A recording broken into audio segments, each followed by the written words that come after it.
Okay, now that we got the springs in, we got everything ready to go, the side cover's almost ready to put on, we want to put our front faceplate on, okay, because the screws are down underneath there, okay, so we got to put that in like that. It would have been better to do that with the ring gear off, so I got to take my ring gear back off because that would be a lot easier if that ring gear was off, because there's where one of my screw holes are. So I kind of messed up there, guys. Missed a step.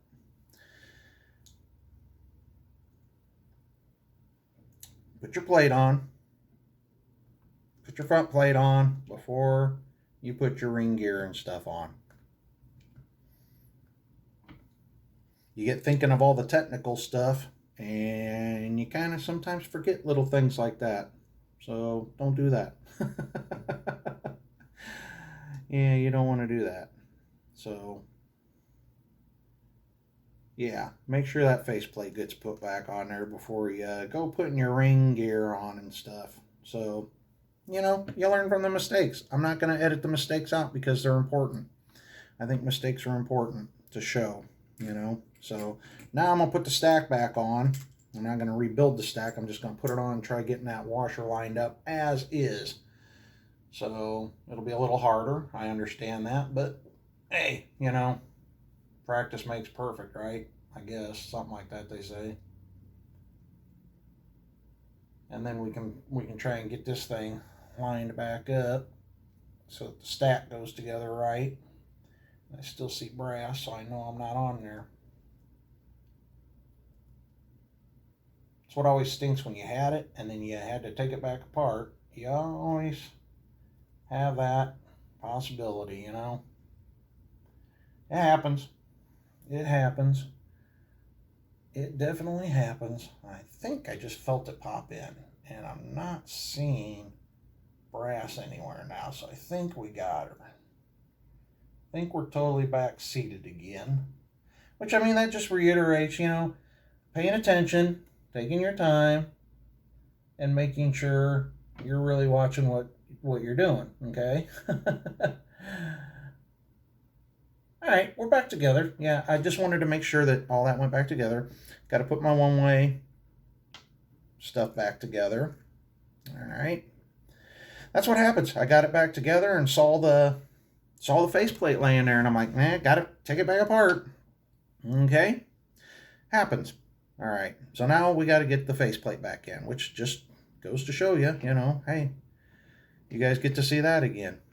Okay. So we'll just get this up here. Start getting it started. Wiggle that a little bit until she wants to start. And eventually she will line up and pop right in. As such. There we go. All right. Nothing to it. Okay. Now we'll put the screws back in the housing. All 4 of those screws hold the housing in. Okay. So that just goes to show, you know, pay attention. Don't let things get away from you. Because the one screw, unfortunately, was underneath the ring gear. Now, if you were lucky enough to have the ones that only use one screw, the screw's on the side with the spin where the spool goes in, so you're not going to have any of those problems. You don't have to take it that far apart again. Okay, once again, don't over tighten any of these screws. No purpose in it. You'll just destroy your reel and end up with a new housing on the way, if you can even get one from the manufacturers, because I know a lot of manufacturers won't send you that. Now, KastKing has a really cool deal where you can become part of a club that you can, well, it's not really necessarily a club thing, but I guess you got to be part of the inner circle, I guess, to be able to get it. And then you can add an insurance to your reels that will let you, and I don't even think there's a cost on it, really. I don't know. I'd have to check into that.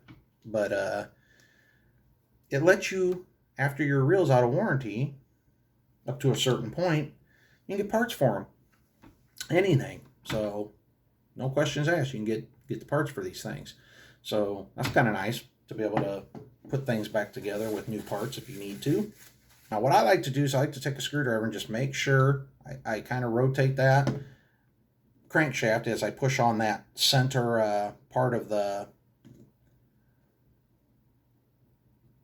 shaft that goes on the inner part of the your one-way bearing, to make sure everything's all the way in. Okay, so then what you're going to have is the bearing is next. So you're going to want to put your Lucas oil in the bearing. Okay, and I shoot this one from both sides since it's out and easy to do. I just shoot 4 corners, form across on both sides, and then I just grab that inner race and I spin the outer race, grab the inner race and spin the outer race a bunch of times, so I know that it goes in there. And I mean, you can tell that lube, there's barely any on my fingers. It's all in there. It really finds its way in. It's really good stuff, and it's synthetic, so that's the best part. So clean my hands off so I don't get that reel too greased up. The bearing is not directional, so put it in any way you want. Doesn't matter.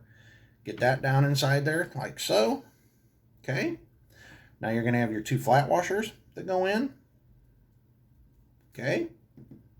Then you're going to have your clicker, which locks your, helps lock the drag in the place you want it. Now you're going to have your 2 half washers. Okay. The ones that actually help keep the tension on it. Those go with the concave facing down. So it's going to be half mooned up. Okay. So the concave part faces down. The rolled top goes up. Okay. Pop those 2 guys on there. Okay. And then you're going to have your final washer. Okay. At this point, I don't put my star ring on yet. This is when I put my cap on, because it's easier to get to everything. I screw that cap on, and I don't go very far. I just get it to where it's kind of starting to touch the rubber, because you can go too far on that where the spool doesn't even want to go in. So don't go too far with that. Now, these are all left-handed threads, remember? So now you're going to act like you're unscrewing. And every reel is different. You know, some are right-handed threads, some are left-handed. These are left-handed so that it's trying to tighten it all the time instead of unloosen it while you're cranking. Okay, you're going to get down to a certain point where without the spool in, see how it's spinning and it ain't hitting the clicker. Just grab the shaft and keep spinning until you hear it clicking. There you go. Now you're in. I kind of tighten the drag down pretty tight on this to make sure everything's good and tight, and yet everything flows. So now I've got forward direction, but none in reverse, which I should have. Okay. Now your wave washer, which looks like that. Okay. It goes in concave as well, with the concave facing down just like that. So it ridges upward like that. That's going to help put a little bit of tension on this thing. Okay. So you're going to put that on. Then you're going to put your nut on. Remember, left-handed threads on this one, okay? Yours may be right-handed. You just got to figure that out, you know. Try tightening it or unloosening it. If it seems like it's not going anywhere, try tightening it, and you may just find it unloosens. It's really the only way to do it, guys. So, and these threads can be, with left-handed threads especially, getting them nuts started can be just a little bit of a pain. Just work it careful. Work it careful till you know those teeth are there. Okay, so now we've got that in place. Okay, so now we got to switch to our 10mm socket. Remember, those are 10mm, and I've never found, I'm not going to say older reels might not be 10, but every modern thing from Shimano to you name it, including all of the KastKing, they are definitely 10mm. So I give it just a little snug. I mean, barely snug at all, because remember, we have this locking thing that stops it from backing off too. So you're going to put that, you got your little hole there. You can see that little hole where the screw goes, okay? Right there. That little hole where that screw goes, all right? Okay? You're going to put that ring on there just about something like that, so you can't see that hole through there, okay? And then you're going to tighten it the rest of the way and line that hole up, okay? There we go. Then take your little Phillips screwdriver and lock in that little tab. Okay, now this one is steel on aluminum. Okay, so you can go just a tad tighter on that. You know, that one you can actually lock in a little bit because it does save your handle from flying off. Okay. All right, get my hands cleaned here. All right, so now we've got a bearing in the back of this. I did forget to show the case that goes on here. I lubed the bearing that goes in there. There's one bearing in the side of that case I lubed off camera. That you lube. Just if there's a bearing there, lube it. You know, I think you guys all know that. There's a bearing there, lube it. You know, you guys know what a bearing looks like. So you see one, lube it. So I put like 3-4 drops in this one because it's a pretty small bearing. Then I take my one that I spin and I use the backside, just the wood. This one happens to be wood. If you have regular Q-tips with Q-tip on both ends, just peel all the cotton off one of the ends. That'll get down into these little bearings, and I just cock this to the side, and I rotate that bearing. Just rotate that bearing back and forth a few times. Done. Lubed. Okay? Then you have one more bearing on this particular model that's right here on the spindle, okay, of the spool. Oops, I have one already open. Okay, you're going to put 4 drops in that as well, okay? Now this bearing usually slides, okay? See that? Slides back and forth a little bit, has a little bit of movement in it. That is how your drag slides back and forth, okay? So you want a smooth drag, push that thing all the way forward to the pins, put a little drop back there, okay? Then slide it back and put a little drop in the front on the shaft. Slide it back and forth a few times, and now you're going to have nice smooth drag. Then I take the excess, I just rub my fingers all over that bearing, and then I run it over the shaft, okay? And then I put a little bit back here just for my fingers. Don't get any on the surfaces of the spool, because especially this end, because that's the end that your drag system's on. You don't want your magnetic drag or any of your, this one happens to have magnetic drag and a centrifugal drag. You don't want that grabbing on lube, because once again, it's a braking system. You don't want that, okay? Brakes don't work when they do that. Okay, so now we can pretty much take the tape off. I'll take the tape off at this point. And I'm going to run a little bit of line out of here. Run it through my guide. Because now is the easiest time to do that. You get that spool in there, as we all know. That could be a nightmare. So it's fun working with fluorocarbon, though, you know. It's not fun stuff, but, you know. What do you do? So, got to use it. It's so good on rocks and stuff, you know. But it does like to take a set. Okay, spool in. And 90% of you guys have had spools out before. I don't think I have to give any instruction on that. All right. Now, the cover goes back on. Now, some of these have tight tolerances, and especially in the wintertime, I like to take a little bit of Lucas oil and just put like a few drops on the plastic housing, just a few drops, especially the synthetic stuff on that housing in places. And then I just smear it all around it, okay? I only do that on these nice tight-fitting reels like this because KastKing's tolerances are freaking awesome, man.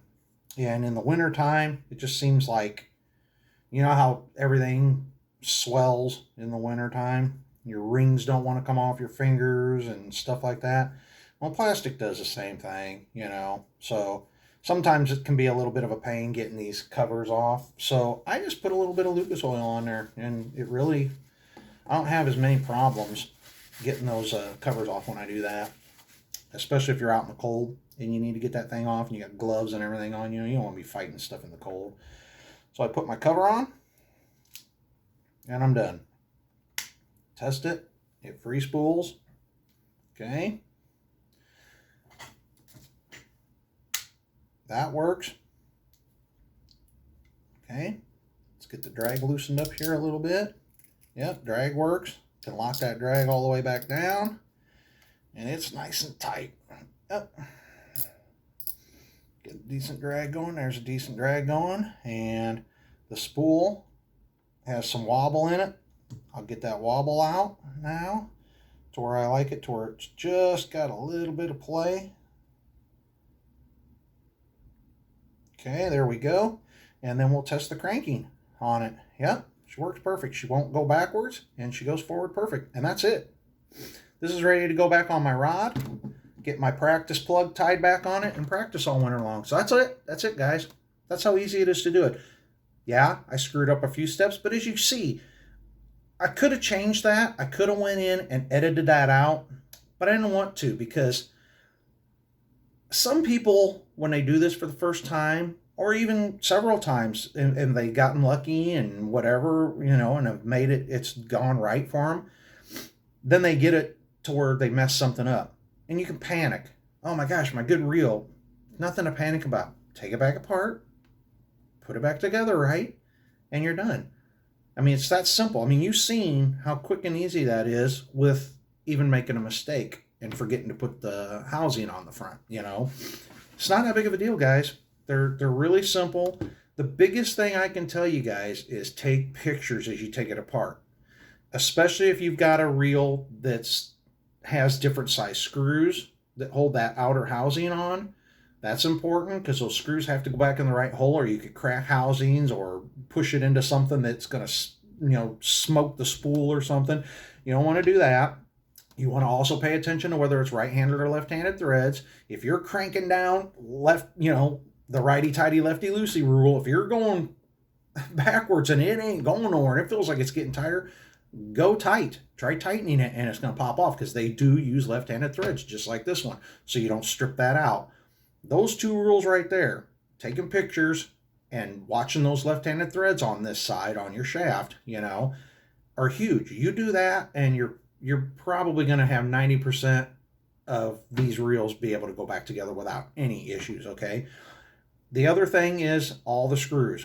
They're going into plastic 9 times out of 10. And even if they're going into aluminum, it's not deep threads on these things, guys.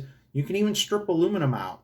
I mean, it's really easy to do, even with a small screwdriver. That's why I use a small screwdriver like this. I don't use a big one like this that I do have tips that would fit these screws. I don't do it, because fingertips, and still not getting crazy, because even your fingertips can strip plastic out.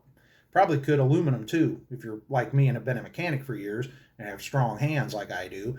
So you just, careful, guys. You don't need to over tighten stuff. You do those steps, you always get these things back together. Take pictures. It's not that hard, guys. Anybody can do it. Any of you guys can do this. And I'm telling you what, these things run like butter when you do that. I couldn't believe that I could make something from KastKing run better than it does, because KastKing makes such great equipment. But it does. You get that heavier grease out of them, clean up that drag system, because almost every drag system comes with a bunch of grease in it, or oil on those things, and the oil's going to cause them to slip. If you're one of those people that try to tighten down the drag and you're just the fight's still going on, because the fish just keeps seeming to pull drag out, when you're like, man, I got it tightened down. It's got 17, you know, this one has 17 and a half pounds of drag. It may only have 8 if it's got oil on it, you know. So yeah, clean that drag up, put it together almost completely bone dry. Don't put anything on it. You know what it came with. By the time you clean it off, you're gonna be golden, you know, and you're gonna have reels that are gonna amaze you. You're gonna outcast yourself by considerable distance, and I mean considerable distance. If you don't get at least 3 to 8 feet more out of these things by doing just those simple things, I'll be surprised, because I do. And I'm not throwing harder. I'm actually throwing lighter and they're more accurate. That's the great thing. When these things run smoother, they're more accurate. So, and like I said, KastKing makes such great stuff. I didn't think I could make them better. I just know what I always did to reels, and I wanted to continue my maintenance the way I do. And boy, did it make KastKing come alive when I do that. So try it, guys. Take them apart, clean them up, do what you need to do to them, and use a white lithium grease, marine grade, because it's waterproof. White lithium marine grade. And yeah, I've used Bass Pro, I've used I think it's called hot juice or pepper juice or something. I've used that reel oil before, but hands down, as you can tell, I keep bottles and bottles of this stuff around. The Lucas reel oil. It's synthetic, and I'm telling you what, man, this stuff's amazing, guys. It's yeah, it's amazing. I got these from Shields at $5.99 a bottle, so it's on par with everything else. But I'm telling you guys, not much beats. I've never seen anything work as good as this stuff. So for whatever it's worth, you know, do what you want, but that's what I do, and it works. So we'll see you guys soon, and I hope this was informative to you. I hope it takes some of the mystery out of the inside of these things, and I hope it gets you guys more interested in taking them apart and doing things to them to make them last longer, make them run better, make them run smoother, and just make you guys a little more sharper on what's inside of them. This has been long. I know it's been several parts of videos, but you know, that's what you got to do when it comes to tearing something completely down and doing things like that to it. You're never going to be able to knock that out in a very fast fashion, unfortunately. So for what it's worth, I hope you guys enjoy it. I hope you guys tell everybody about it, and I hope it helps you guys more than anything. That's what I really hope. That's why I did it. I'm hoping that it helps you guys, and that's all I care about, is that you guys are able to do what you need to do to yours and get them running smoother. I don't care what brand it is, you know. I'd like to see everybody in KastKing, because I mean, you can look at the handles on that. I mean, I've been beating the snot out of these things for several years, and they still work like day one.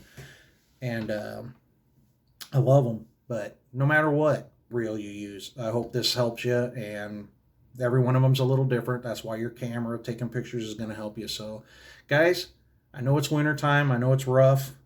Some of you might be able to ice fish. Where we live, the ice doesn't really get strong enough for us to really do that, in my opinion, safely enough, so I won't do it. But good luck to you guys. You know, keep the lines tight. And as always, I say keep it KastKing, because they are the best, in my opinion. But I hope you guys have a good season this winter if you are winter fishing. And hey, March will be around the corner before we know it, and tournament season will be there. And I hope you guys have got your reels ready to go, because I guarantee you, I've got mine ready, and I'm coming gunning.